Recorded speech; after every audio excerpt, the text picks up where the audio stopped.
Welcome to this week's Monday Minutes. My name is Kelly. And my name is Jessie. And this week we are going to talk to you about PayPal integration.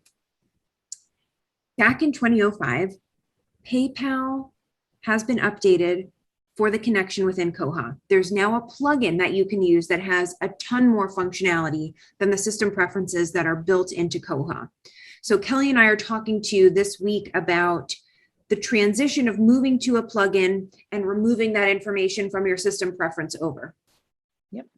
And just a little shout out. This is a paid development by the Northeast Kansas Library System and the Southeast Kansas Library System. So they sponsored a development to allow for branches to be broken out using PayPal and also a minimum threshold. So great new functionality. And one thing that is important to note, a plugin is easily manipulated than waiting for a next release. So since we're dealing with a third party, if PayPal changes something in their code, we can more easily change it in our code. If it's a plugin versus in the Koha code, we would have to wait for another release. So this allows us to make those transitions more smoothly using a plugin.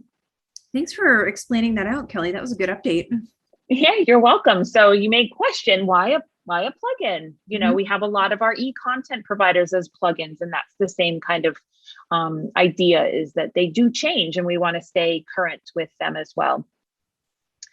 So for libraries using PayPal currently, I don't even know, it was a few years ago that we introduced these system preferences that you filled out, such as your password, your signature, your email address. So this information lives on your site if you are currently using PayPal.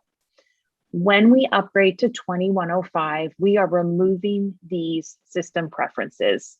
So we're encouraging you, if you use PayPal, go ahead and install the plugin. So we'll go through that process right now with you and get that information into the plugin. So when 2105 comes out this fall, so exciting, you'll be ready to go, and those system preferences will be removed and you don't have to stress.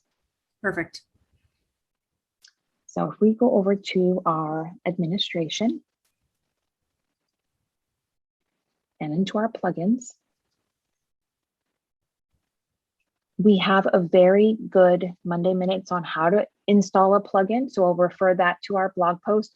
We actually also have a whole blog post on configuring this plugin using PayPal, but I want you to at least see what it looks like because it's very similar to other plugins. So here is the plugin for PayPal. And let's go to configure it.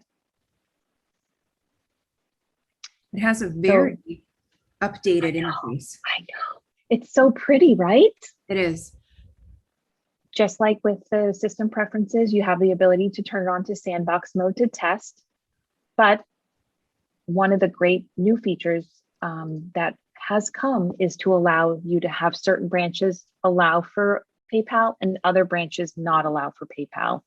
So this allows you to identify a branch, enter your PayPal information, exactly what you had in the system preferences.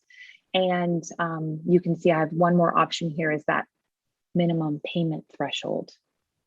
This is great. This is so good. So if you only wanted patrons to pay over $5 a fine, then you have that option here. You fill that out and you can hit save. And then you see you can also set it up for all libraries. So this is an awesome opportunity to get ready for the upgrades, to set it up, to play around with it and make sure it's all ready to go.